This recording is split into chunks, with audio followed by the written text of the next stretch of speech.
Desde el Congreso de Panamá, convocado en 1826 por el libertador Simón Bolívar, han pasado cerca de más de 180 años. Venezuela por fin se convierte en el escenario de un evento importante para toda la región. Se trata de la Comunidad de Estados Latinoamericanos y Caribeños, que en los próximos días se va a realizar aquí, en la cuna del libertador Simón Bolívar. Hoy, para tener detalles sobre esta actividad, tenemos en el estudio de Contragolpe al canciller de la República Bolivariana de Venezuela, Nicolás Maduro Moros. Bienvenido. Gracias, ¿cómo estás? Buenas noches. Un honor tenerlo aquí. ¿Por qué le ha costado tanto a los pueblos de América Latina y el Caribe lograr esta integración? Una integración basada en el ideario bolivariano. Bueno, todo este proceso viene de hace mucho tiempo, ¿no? La convocatoria del Congreso de Panamá era uno de los proyectos, digamos, centrales de las preocupaciones del libertador, ¿no? De su visión de lo que debía ser la América ya liberada del yugo español en función de la construcción de su futuro como repúblicas independientes y como una región que pudiera mostrar su fortaleza y pudiera lograr el desarrollo a partir de su fortaleza. Estaba el libertador organizando la campaña hacia Carabobo y apenas saliendo de Carabobo ya estaba mandando hombres y pertrechos por la vía de Panamá hacia Sudamérica, ¿no? Pensando en la independencia, de la consolidación de la independencia suramericana y de toda la antigua América española. Y ya tenía entre sus proyectos la convocatoria del Congreso de Panamá. Apenas termina la campaña del sur con la victoria de Ayacucho y el libertador hace la convocatoria.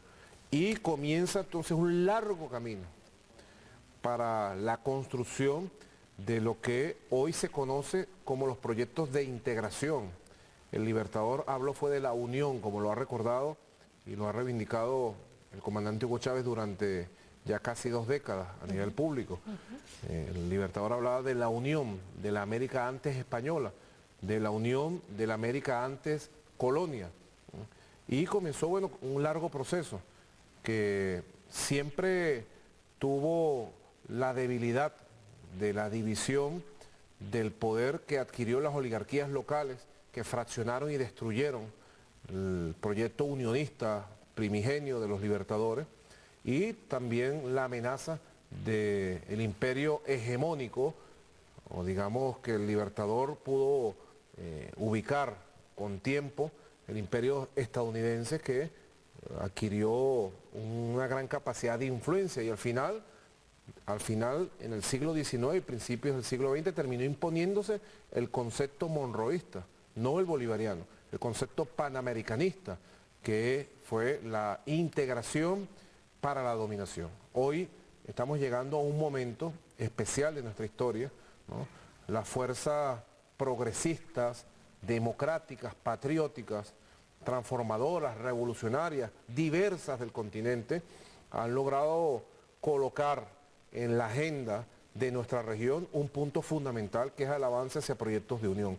Ya está la consolidación, pudiéramos decir, de UNASUR, ¿no? De la Unión de Naciones Suramericanas, que dicho sea de paso, como proyecto, como concepto, nació aquí en Venezuela, en Margarita, el 17 de abril del año 2007, en la cumbre energética de Margarita, en una reunión en privada donde los presidentes, el presidente Hugo Chávez, en su momento el presidente Lula, el presidente Kirchner y los presidentes de Sudamérica acordaron el concepto de avanzar hacia una unión de naciones suramericanas y aprobaron los conceptos fundamentales de lo que debería ser la estructura de UNASUR.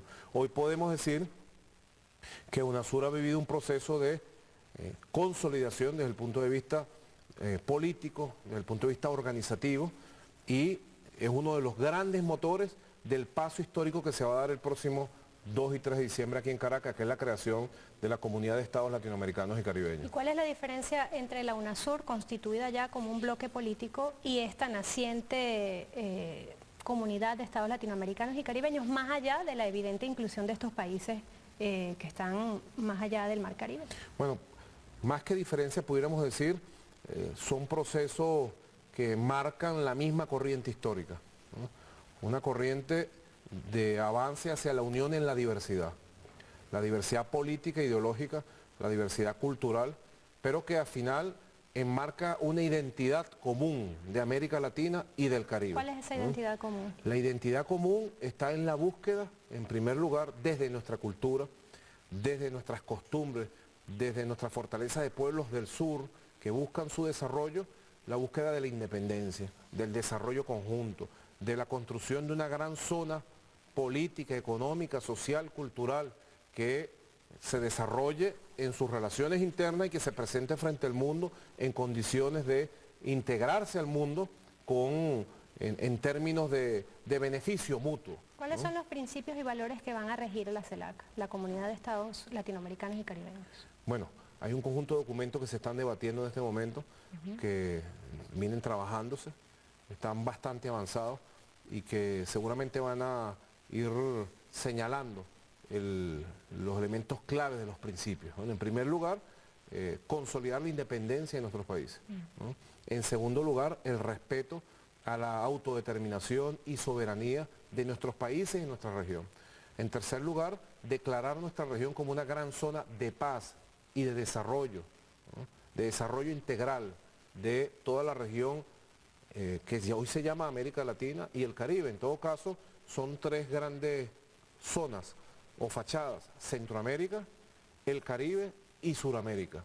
Ir hacia un proceso de desarrollo de zonas especiales de desarrollo económico, agroindustrial, de protección en cuanto al cambio climático, a los desastres ambientales, hacia el desarrollo de una zona segura, estable en todo lo que tiene que ver con los componentes de la energía hacia los próximos 100 años. Así que son elementos fundamentales que van a darle organicidad a la fundación de esta Comunidad de Estados Latinoamericanos. En el libro Bolívar, Pensamiento Precursor del Antiimperialismo, Francisco P. Vidal, el cubano, camarada cubano, escribía un poco, recordaba un poco el temario del Congreso Anfictiónico de Panamá, ¿no? Él decía: afianzamiento de la independencia, no sé si la Cámara 3 me puede ayudar, afianzamiento de la independencia de las nuevas naciones y paz firme mediante el reconocimiento por España, en aquel caso 180 años atrás, de la nueva situación. Seguridad en cuanto al orden interno y no intervención, excepto para asegurar ese mismo orden interno y salvarlo de cualesquiera acometida de las facciones anárquicas. Igualdad jurídica de todos los estados americanos. Estatuto que fijase las relaciones entre las naciones mediante un congreso de plenipotenciarios, general y permanente. Y por último lugar, reforma social bajo los auspicios de la libertad y la paz. Son factores que, según los datos que usted nos está dando, también se encuentran recogidos en este Congreso Anfictiónico de Panamá que pretendía instalar el Libertador. Es increíble, ¿no? Leer ese documento, ¿no? Y ver la vigencia que tiene la agenda de los libertadores en este momento histórico. Y el pensamiento particularmente del libertador Simón Bolívar, que fue el que logró, a partir de lo que fue recogiendo, aprendiendo en su larga jornada, en su larga lucha por la independencia, en el conocimiento que fue teniendo de nuestros pueblos, y además de la reivindicación de las ideas fundamentales que recogió de Miranda, pudo establecer una agenda que es esta que está aquí, y que casi, pudiéramos decir, está planteada de la misma forma hoy para la época histórica que estamos viviendo, en lo que es la consolidación de este gran proyecto que es UNASUR y el nacimiento de este gran proyecto que es la Comunidad de Estados Latinoamericanos, la independencia, la paz, el desarrollo económico, el desarrollo social, la seguridad interna, el respeto a nuestra soberanía, el no intervencionismo, son los elementos claves pues, que van dándole composición real, política, humana, orgánica a esta gran organización que van a hacer. Lo invito a que veamos un trabajo, un material en el cual nosotros hemos recogido cuáles son las características geoestratégicas de la comunidad naciente, de la Comunidad de Estados Latinoamericanos Caribeños, CELAC. Justamente la región la integran 33 estados independientes. Esto significa que todas estas repúblicas pues tienen la oportunidad de participar con sus jefes de Estado y de Gobierno y tienen más de 21 millones de kilómetros cuadrados de extensión. En cuanto a la población, podemos decir que esta región tiene cerca de 597 mil millones de habitantes. Esto es... 596 millones. Sí, casi 597 mil millones. Es decir, casi el 9% de la población mundial, exactamente el 8.53% de la población mundial. También la Comunidad de Estados Latinoamericanos y Caribeños tiene salida hacia los océanos Atlántico y Pacífico, por lo cual tiene una importancia comercial evidente. Así se conecta con Europa, África y Asia.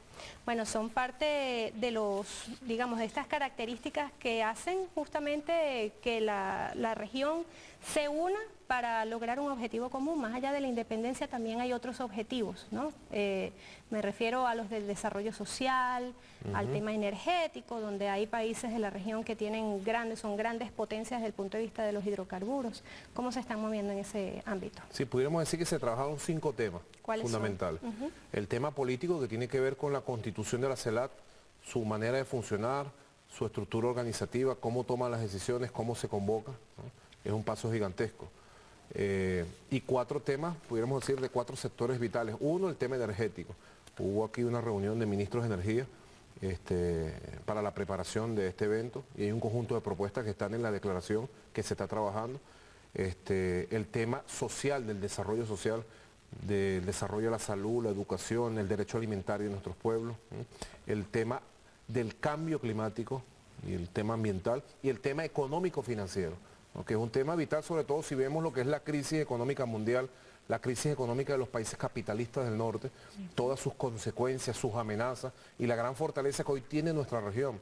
Y cada país en particular, y cada zona en particular, la fortaleza que se tiene al haber emprendido un camino propio, en buena medida, desenganchándose de los viejos mecanismos de dominación de la banca mundial, del Fondo Monetario Internacional, de las fórmulas neoliberales que destruyeron el aparato económico, el aparato productivo de nuestra región. Así que estos 5 temas se han trabajado en cada uno de ellos. Hay un conjunto de propuestas en los documentos que están ya casi a punto de ser cerrados desde el punto de vista de las conversaciones y las negociaciones, y van a formar parte de la agenda que la CELAC va a tener para el trabajo en los próximos 2 años. Ahora, ¿algún país de los que integrarán esta comunidad han expresado su voluntad de querer participar en el Banco del Sur, por ejemplo, un mecanismo para enfrentarse a la crisis financiera de los grandes países del norte? Bueno, el Banco del Sur nació precisamente en Sudamérica, en primer lugar. 7 países de Sudamérica: Brasil, Argentina, Paraguay, Uruguay, Ecuador, Bolivia y Venezuela. En este momento se está esperando la aprobación la próxima semana del Banco del Sur por parte de la Cámara de Diputados del Congreso uruguayo, y ya entraría, por haber sido aprobado por 5 países de los 7 fundadores, entraría el Banco del Sur a operar institucionalmente, ya entraría en funciones pues directamente, ¿no? Los países a aportar capitales, bueno, y a comenzar a funcionar. Como todo el mundo sabe, el Banco del Sur va a tener su sede en Caracas, ¿no? Eso es una noticia también muy importante de fin de este año 2011. Con mucha tesón, con mucha paciencia se ha trabajado durante estos años desde que se firmó el 9 de diciembre del año 2007. Y bueno, los presidentes, el presidente Chávez particularmente, el presidente Correa y otros presidentes de la región han estado encima de este tema. Ahora, una vez que nazca el Banco del Sur, están establecidos todos los mecanismos para que se incorpore el resto de Sudamérica, e inclusive están establecidos todos los mecanismos para que el Banco del Sur pueda ser también un banco latinoamericano y caribeño. Ahora, ya habló de la sede. ¿Cuál va a ser la sede de la CELAC? Porque la sede de la UNASUR es precisamente Ecuador, por estar justo en el centro del hemisferio, pero ¿cuál va a ser la sede? ¿En dónde va a quedar? ¿Será en algún país de América del Centro, de Centroamérica o del Caribe? Ese tema todavía no se ha discutido, ¿no? Es un tema que seguramente se discutirá. ¿Venezuela tiene alguna propuesta por ahora? Se ha conversado en algunos momentos, el presidente Chávez ha conversado y algunos presidentes, pudiera ser retomar la idea originaria del Libertador, ¿no?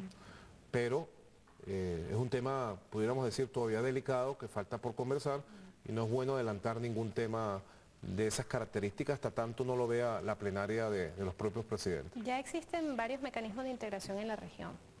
Son muchos, no voy a nombrarlo cada uno porque ayer, por ejemplo, me equivoqué diciéndolos todos porque son bastantes.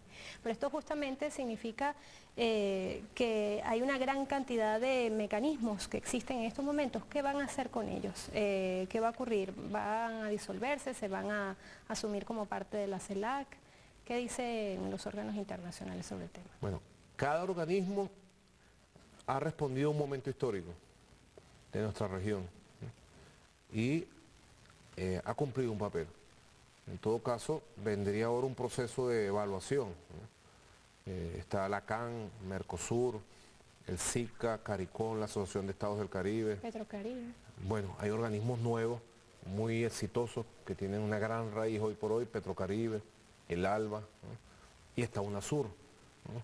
En todo caso, la CELAC es como una organización madre que los recoge a todos y que permite que la diversidad de organismos, de ensayos, de propuestas, vayan desarrollándose, consolidándose. Probablemente algunos de estos organismos de manera regional sea asumido por otros, pero bueno, en todo caso lo importante en este momento es que estamos dando un paso histórico que es unir toda nuestra región latinoamericana caribeña en una gran organización y empezar un camino de construcción de los lazos reales para la independencia, el futuro y el desarrollo. He sabido que en estos momentos no todos los países de la región son de izquierda y no todos son de derecha. ¿Cómo lograr la unidad dentro de tal heterogeneidad? Eso es una fortaleza de la región, ¿no? Que en la diversidad ideológica los presidentes hayan colocado los líderes, los jefes de Estado y de gobierno hayan colocado el objetivo supremo de la integración, de la unión de nuestros países. Y va demostrando que la región, en su dinámica democrática de debate, puede avanzar en los grandes objetivos.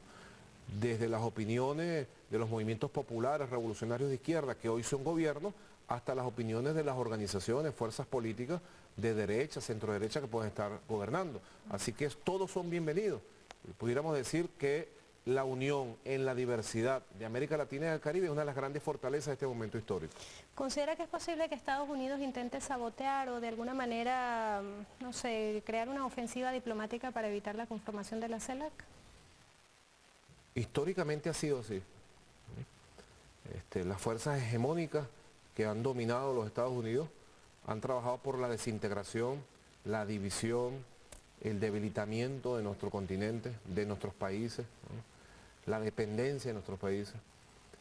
No hay razones para que no sea así. En todo caso, hoy hay una circunstancia muy favorable, que es la gran voluntad política de los jefes de Estado y Gobierno de la región, la gran conciencia política de nuestros pueblos de que es el momento de dar este paso. Y quizás eso es lo que al final se va a imponer. ¿Y por qué ahora?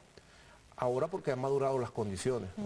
Tenemos un continente más despierto, más independiente, que actúa con más libertad frente a las circunstancias económicas y políticas que dominan el escenario internacional, y ha habido corrientes progresistas en el continente que han permitido hacer avanzar proyectos de gran importancia, por ejemplo como UNASUR. UNASUR se ha transformado en un gran motor impulsor de estas ideas de integración. ¿Es posible que la CELAC contemple, por ejemplo, fronteras abiertas para los ciudadanos? Me refiero al tránsito, a la movilidad, bueno, como lo tuvo una vez la Comunidad Andina de Naciones. Sí, todos estos temas seguramente se van a poner sobre la mesa de trabajo, ¿no? Seguramente, en el momento en que ya nazca, se establezcan sus mecanismos, comiencen las reuniones regulares y comiencen a trabajarse los temas vitales. Nosotros hemos colocado 5 grandes temas: el tema de la integración política, la independencia y el fortalecimiento de la CELAC como institución, el tema del desarrollo energético independiente y común, el tema del desarrollo ambiental y prepararnos para el cambio climático, el tema del desarrollo social integral y el tema de la economía y la finanza y una gran zona de desarrollo de la región. ¿Qué va a ocurrir con Puerto Rico, que es un Estado libre asociado a Estados Unidos? Bueno, Puerto Rico es parte de la agenda del Libertador también. Pividal en ese libro sí lo señala. Habla de Cuba y Puerto Rico. Y cuando estuvo vivo siempre Pividal recordó, hasta sus 90 y pico de años, que quedó pendiente en la agenda de los libertadores, del libertador Simón Bolívar, la independencia de Puerto Rico y de Cuba. Cuba en el año 59, con el comandante Fidel Castro a la cabeza y su ejército rebelde de barbudos, logró el objetivo del libertador. Falta Puerto Rico, y seguramente en la CELAC estará el asiento de Puerto Rico esperando que nuestros hermanos puertorriqueños más temprano que tarde den ese paso de independencia. Hay reuniones bilaterales empezando, o mejor dicho, esperando por el contacto con el presidente Chávez, de repente algún presidente que tenga... Sí, hay muchas solicitudes y seguramente será muy exigente toda la jornada. ¿Todavía hay agenda? Sí, bueno, primero que previo a la CELAC tenemos la visita del presidente Santos, ¿no?, para revisar toda la agenda de los dos países, ¿no?, hacer un balance del año 2011, que ha sido un año bastante favorable en la relación colombo-venezolana. El 30 y primero tenemos la visita de la presidenta Cristina. Ya el primero llegan otros presidentes, presidentas, primeros ministros. Seguramente habrá reuniones bilaterales con el presidente Chávez. En el transcurso de la CELAC va a haber reuniones de Petrocaribe, ¿no?, de UNASUR. UNASUR está preparando una agenda bastante completa de balance de este año y puntos específicos que surgieron del Comité de Defensa Suramericano, del Comité de Economía y Finanzas que se reúne el 25 en Buenos Aires. Así que hay una agenda bastante intensa que, como te digo, entran de manera natural en esta organización madre que es la CELAC. En los medios transnacionales de difusión se dice que en Venezuela no hay libertades plenas. ¿Cómo va a ser, digamos, desde el punto de vista de las acreditaciones para la prensa nacional e internacional, todo el mecanismo? Y además, ¿tendrán tal vez los periodistas internacionales la oportunidad de entrevistar directamente al comandante Chávez? Y a todo el mundo. Hay más de 400 agencias informativas, medios de comunicación, agencias de prensa solicitando acreditación. Y todo el que solicite acreditación va a estar aquí en Venezuela. Así que es un hecho realmente muy significativo que más de 400 organizaciones de medios de comunicación a nivel de todo el mundo estén ya preparando sus maletas para venir a cubrir, y todos sus equipos para venir a cubrir este momento histórico aquí en Caracas. Sobre la CELAC y otros temas nacionales e internacionales vamos a seguir hablando después del corte, aquí en Contragolpe con el canciller Nicolás Maduro. Ya venimos.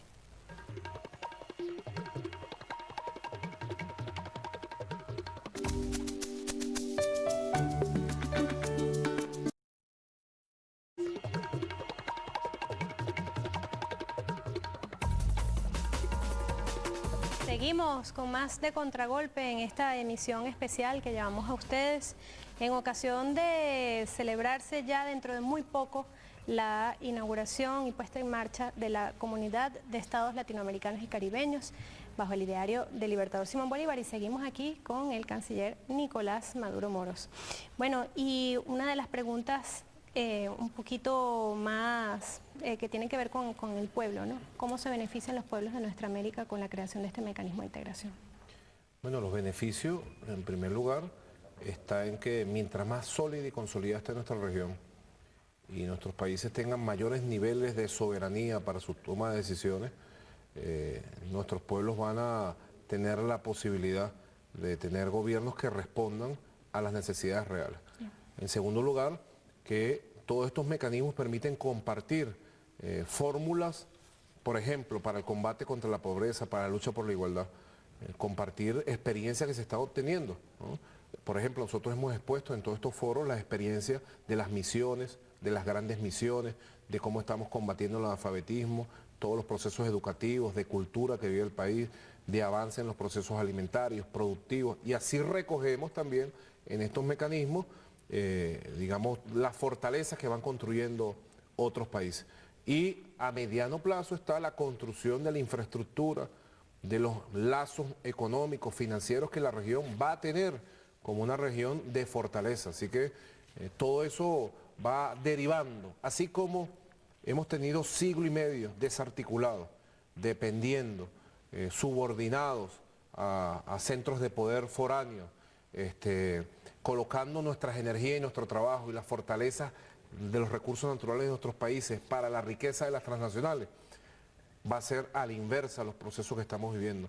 Mientras mayores niveles de independencia, de soberanía, de integración, nuestros pueblos van a ver beneficios directos en el desarrollo social y económico. ¿Es posible que el ámbito militar sea considerado por los países de la CELAC? Es un tema que todavía no se ha conversado. En UNASUR pasaron varios años hasta que se conformó el Consejo de Defensa Suramericano, y bueno, todo tiene su momento. ¿Y la estructura interna, cómo va a quedar los órganos de la CELAC? Bueno, ahí se está discutiendo todavía. Hay propuestas de crear un conjunto de grupos de trabajo para cada una de estas áreas vitales, la creación de una instancia de dirección, ¿no?, que pudiera ser la troika, una troika que reúne a 3 países de la región y otros mecanismos para su convocatoria. Pero bueno, esos son temas que van en el documento que se está trabajando, que se van a elevar a los presidentes y serán el objeto principal de lo que serán los anuncios de los resultados de la cumbre de 2 y 3 de diciembre. Canciller, en sus reflexiones de Fidel, recientemente el comandante Fidel Castro pues alertaba sobre la posibilidad de que en el mundo hubiera una escalada de una guerra atómica, una guerra nuclear. El presidente Chávez también lo ha dicho y recientemente un profesor canadiense, Michel Chossudovsky, también alertaba al mundo sobre ese tema. ¿Qué deben saber el pueblo de Venezuela y el pueblo de nuestra América, los pueblos de nuestra América, sobre este caso y cómo podríamos desde el sur intentar de detener una actividad semejante? Bueno, hay grandes amenazas, ¿no?, contra pueblos hermanos del mundo y se ha desatado como una locura guerrerista que el presidente Chávez ha denunciado, se ha denunciado desde el ALBA, el comandante Fidel Castro también, y hay voces en el mundo que vienen llamando a detener esta locura guerrerista, ¿no? Primero fue contra el pueblo de Libia, ¿no?, que se emprendió una campaña, una cruzada de destrucción y conquista de Libia, que llevó al asesinato a mansalva con las armas más sofisticadas del mundo de entre 50.000 a 60.000 libios, la destrucción de la infraestructura de Libia, la captura de los recursos naturales, particularmente del petróleo y sus riquezas internacionales de Libia, y el asesinato brutal, repudiable del líder Muammar Gaddafi, que siempre recordaremos con respeto, con cariño, ¿no?, y dio su vida por su gente, por su tierra, hasta el último segundo. ¿Ha podido claudicar y no lo hizo? Hasta el último segundo fue leal a sus antepasados, a su raíz, a su gente, a su sueño, a su creencia, con valentía, con fe, y dejó un ejemplo. Se convirtió en un mártir, como dijo el presidente Chávez en su oportunidad. Se convirtió en un mártir de las causas de los pueblos árabes y musulmanes del mundo. ¿Cómo vio el gobierno de Venezuela este video que fue publicado por Walter Martínez en Dossier, en esta planta televisiva, en el cual sale la secretaria de Estado Hillary Clinton pues diciendo al estilo vine, vencí, burlándose un poco, ¿no?, de la muerte de Gaddafi? Es la guerra que ellos hacen a través de ejércitos mercenarios, ¿no?, que son guerras inclementes, donde fíjense que ahora invisibilizaron a Libia, ¿no? Quién sabe cuántos crímenes se estarán cometiendo contra el pueblo inocente y desarmado de Libia. Y bueno, todo esto ha llevado a una locura guerrerista, a la amenaza que hay contra Irán, ¿no?, al trabajo que han hecho para dividir Siria y para que arranque allí una guerra civil, ¿no? Todo parece indicar que grupos armados, alimentados desde el exterior de Siria y armados desde el exterior de Siria, están desarrollando operaciones militares contra las instituciones de Siria, parecido al esquema inicial como arrancó la guerra civil en Libia y toda esta operación mundial de la OTAN para derrocar y destruir al gobierno, al régimen dirigido por Muammar Gaddafi. ¿El interés es político, económico? Son varios intereses. En primer lugar, el interés es destruir a Siria, que pudiéramos decir forma parte del corazón del pueblo árabe y que ha resistido allí como un bastión de los pueblos árabes ante el sionismo y ante todas las amenazas contra el pueblo palestino y contra los pueblos árabes de la región.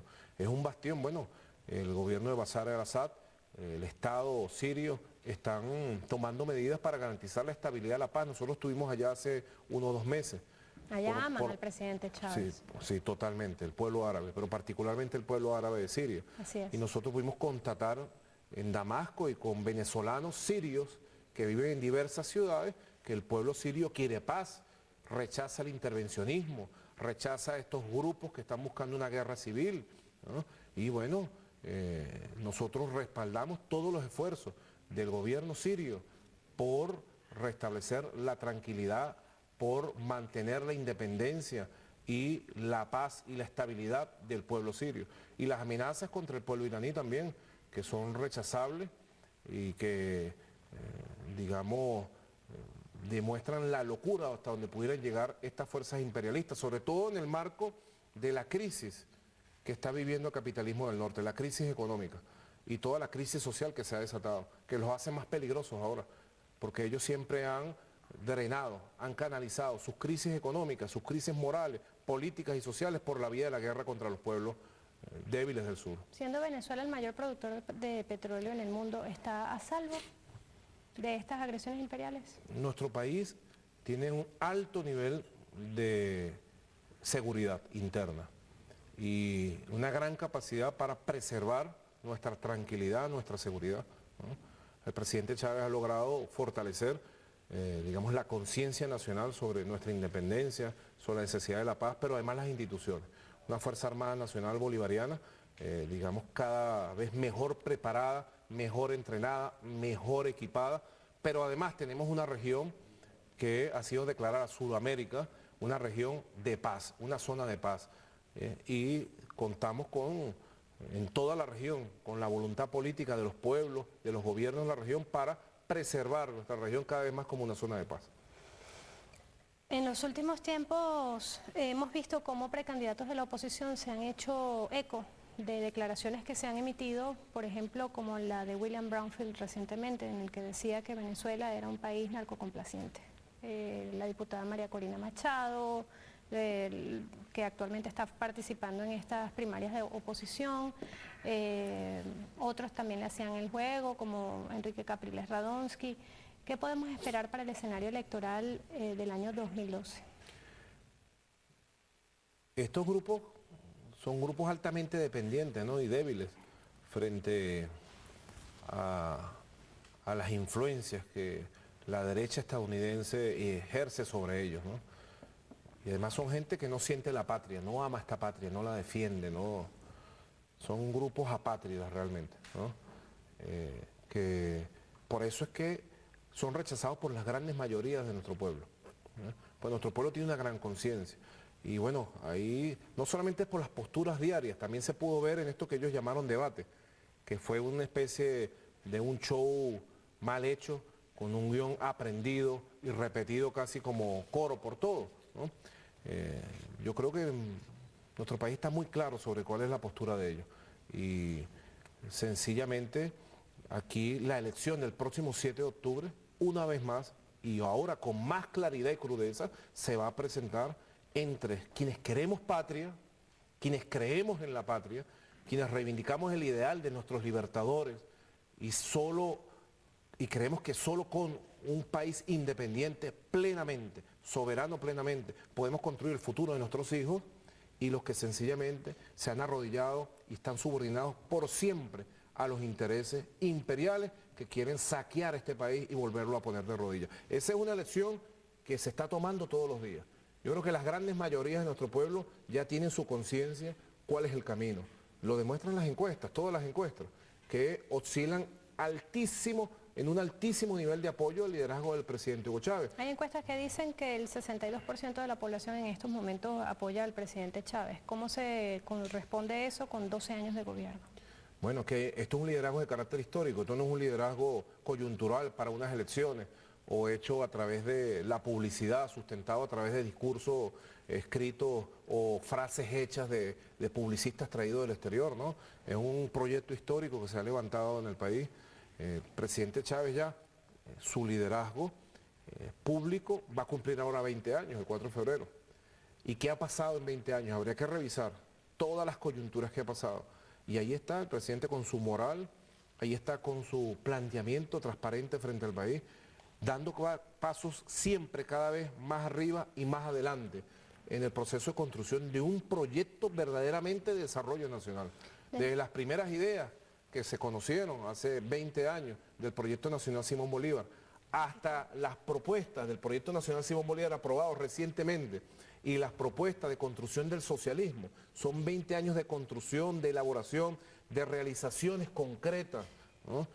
El surgimiento ahora de las grandes misiones, la gran misión vivienda, la gran misión Agrovenezuela, la gran misión Saber y Trabajo, que está en proceso de elaboración para lanzarse, las grandes misiones sociales que el presidente viene desarrollando, que es la concreción de un proyecto de reivindicación de nuestro pueblo, de un proyecto de patria verdadera. Por eso es que las grandes mayorías, nuestro pueblo, que ha sufrido o ha vivido un proceso de maduración de su conciencia a lo largo de la lucha de todos estos años, bueno, va tomando una decisión temprana de ratificar su confianza por un liderazgo que le garantiza patria.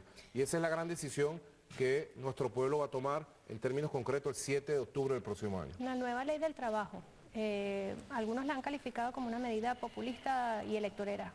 ¿Cuál es la realidad sobre ese asunto? Bueno, todo tiene su momento en la historia y le llegó el momento a la ley del trabajo y al desarrollo de un conjunto de derechos que la constituyente del año 99 estableció. Uno de ellos, una reivindicación histórica, la restitución del régimen de prestaciones sociales, que la burguesía venezolana, en complicidad con, digamos, la camarilla política que en el momento gobernaba este país, que no es otra que los dirigentes políticos de lo que se llama aquí oposición, son los mismos, las mismas caras, las mismas gentes.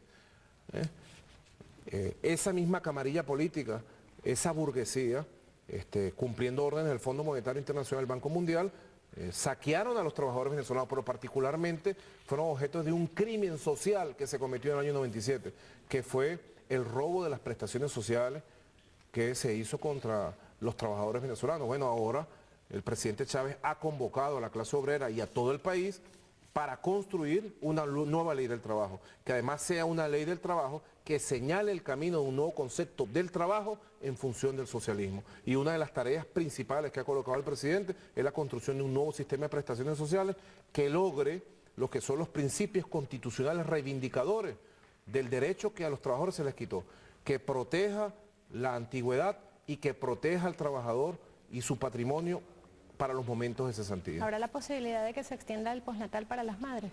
Bueno, son puntos en discusión que se van a tener la seguridad que la protección de las madres, de las mujeres embarazadas, de los niños recién nacidos, de la familia, es un elemento central, no solo de la ley del trabajo, de las políticas de la revolución. Mire, canciller, hoy es noticia, esta noche ha sido noticia, que la UCB celebra el Día del Estudiante Universitario votando a uno de sus estudiantes, al estudiante bolivariano Kevin Ávila. Leo una nota. Tras conocer la decisión, el también secretario de Asuntos Nacionales de la Federación de Centros Universitarios manifestó que García Arocha ha violentado los derechos de los estudiantes.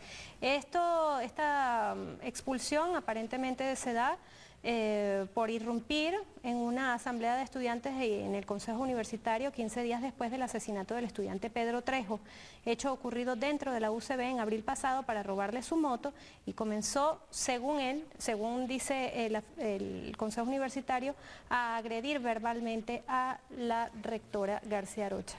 Esta es la forma en que ellos han, digamos, de alguna manera celebrado el Día del Estudiante Universitario el próximo año. Así actúa la derecha cuando tiene el poder, de manera abusiva, ¿no?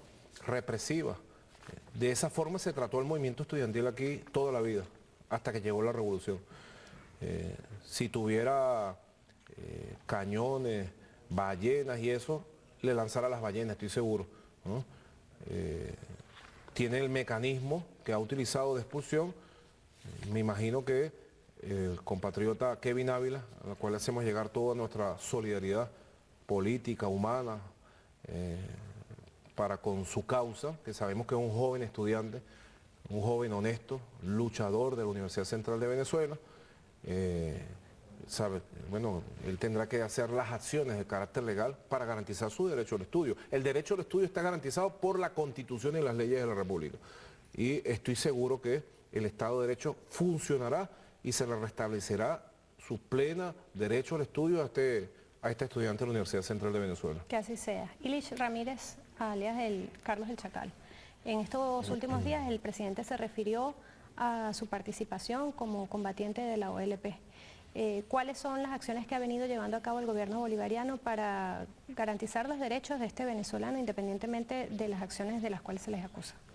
Bueno, hay un conjunto de funcionarios que se ha designado de manera particular para apoyarlo, ¿no? También así como apoyamos las causas de venezolanos que por distintos motivos están en cárceles en distintos lugares del mundo, ¿no? Es una de las funciones consulares fundamentales de nuestro personal en los consulados y en las embajadas en el mundo.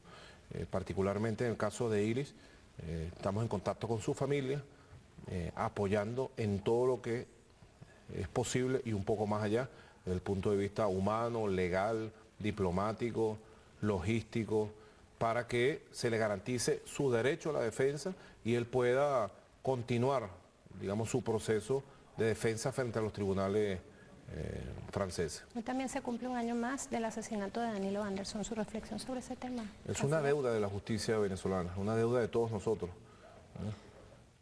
El asesinato de Danilo fue obra de mentes criminales, perversas, ¿no?, de asesinos. Y bueno, las investigaciones tendrán que tomar algún tipo de impulso renovado, ¿no?, de los mecanismos que tienen que desarrollar las investigaciones, ¿no? Danilo fue un hombre que dio suficientes demostraciones de valentía para la defensa de la democracia, la constitucionalidad, la justicia, ¿no? Fue un hombre que tuvo conductas adelantadas al momento que le tocó vivir y murió asesinado vilmente un día como hoy.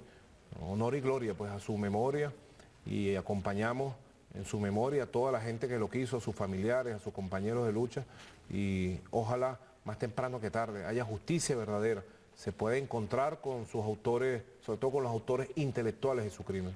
La mayoría del pueblo venezolano es católico cristiano. En estos momentos la Chinita está celebrándose allá en el Zulia, una gran fiesta para ella. ¿Tiene usted algún mensaje para los católicos de Venezuela? Bueno, para sí. Los zulianos. Creo que nosotros en todos estos meses hemos vivido un proceso de reencuentro profundo con nuestros valores, nuestras creencias, ¿no? A partir de la lucha que hemos dado conjuntamente por el restablecimiento pleno de la salud del comandante Hugo Chávez, que va tan bien encaminado, ¿no? Ha habido un reencuentro pues del pueblo cristiano, católico, evangélico, de las distintas creencias. Ha habido una reanimación de la fe de nuestro pueblo, ¿no? Porque además, teniendo tanto impacto, tanta influencia, el liderazgo del presidente Chávez sobre la nación entera y el ejemplo que ha dado en la lucha por su salud, ¿no?, el ejemplo estando al frente de todas las actividades de la nación y bueno, explicando todo el proceso que ha vivido, eso ha impactado mucho a millones de personas, gente que vive enfermedades de distinto tipo, cáncer y otras enfermedades, ¿no? Y por cierto que acaba de tuitear el comandante Chávez hace unos 15 minutos, dijo, epa, hoy hablé con mi hermano Lula, está muy optimista, quedamos en vernos pronto, viviremos y venceremos, viva Lula. Y también se refirió a la Chinita. Canciller, el mensaje para el pueblo venezolano y a los pueblos de nuestra América sobre la cumbre de la CELAC.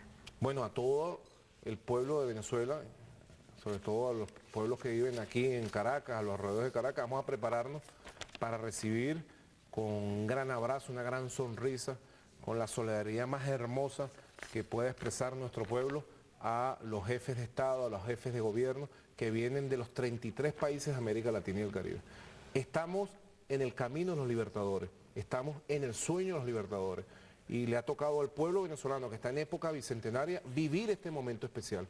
Así que vamos a prepararnos para que esto sea una fiesta del alma nacional, del alma más profunda de un pueblo patriota, que va a recibir con su alma de patriota a todos los jefes de Estado y los jefes de gobierno que van a llegar a Venezuela y van a ser recibidos por el anfitrión de esta cumbre, que es el presidente Hugo Chávez. Y también por la Orquesta Sinfónica Infantil Juvenil de Venezuela. También vamos a tener varias sorpresas en los distintos eventos que se van a desarrollar. Gracias por haber venido, canciller. Bueno, gracias a ti. Que el sueño de la anfitrionía bolivariana poco a poco se materialice en nuestra América. Bueno.